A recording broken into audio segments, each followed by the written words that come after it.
বিশেষ খবর।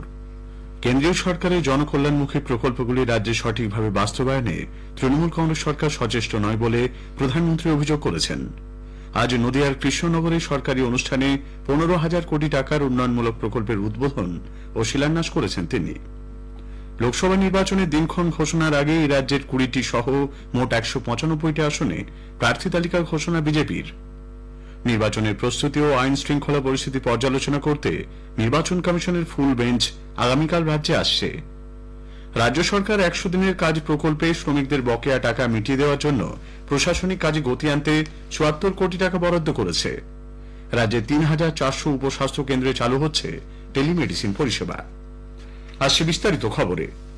কেন্দ্রীয় সরকারের জনকল্যাণমুখী প্রকল্পগুলি রাজ্যে সঠিকভাবে বাস্তবায়নে তৃণমূল কংগ্রেস সরকার সচেষ্ট নয় বলে প্রধানমন্ত্রী তথা শীর্ষ বিজেপি নেতা নরেন্দ্র মোদী অভিযোগ করেছেন।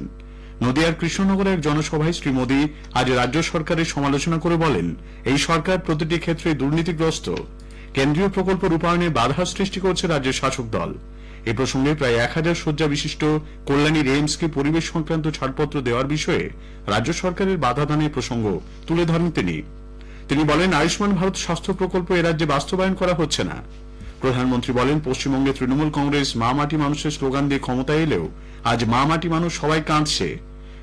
সন্দেশখালীর মানুষ বিচার চাইলেও তৃণমূল কংগ্রেস সরকার উদাসীন থেকেছে। শাহজাহান শেখের নাম না করে শ্রী মোদী বলেন, বাংলায় পুলিশ নয় অপরাধীরাই ঠিক করছে কখন তাদের গ্রেপ্তার করা হবে। বাংলার নারী শক্তিকে মা দুর্গার সঙ্গে তুলনা করেন তিনি।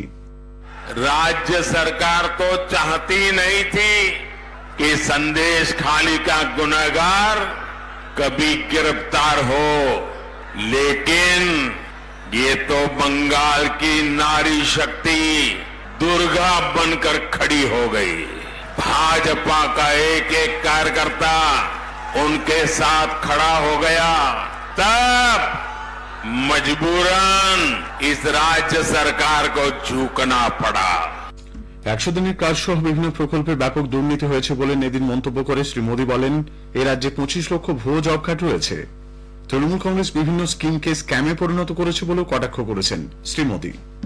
দুর্নীতিমুক্ত সরকার গঠনে আগামী লোকসভা নির্বাচনে 42টি আসনে বিজেপিকে জয়ী করার আহ্বান জানান তিনি। জনসভার আগে কৃষ্ণনগরে এক সরকারি অনুষ্ঠানে 15,000 কোটি টাকার উন্নয়নমূলক প্রকল্পের উদ্বোধন ও শিলান্যাস করেন প্রধানমন্ত্রীর আজকের সভাকে কেন্দ্র করে তুমুল উৎসাহ উদ্দীপনা দেখা যায় বিজেপি কর্মী সমর্থকদের মধ্যে। একটি প্রতিবেদন। নদিয়ার কৃষ্ণনগরে মানুষের ঢল দেখে উচ্ছ্বসিত হয়েছেন প্রধানমন্ত্রী নরেন্দ্র মোদী। তিনি সবাই উপস্থিত কর্মী সমর্থকদের বাড়িতে ফিরে গিয়ে এলাকায় এলাকায় ঘুরে ঘুরে প্রধানমন্ত্রী তাদের প্রণাম জানিয়েছেন, এই বার্তা দিতে বলেন। নদিয়ার মাটি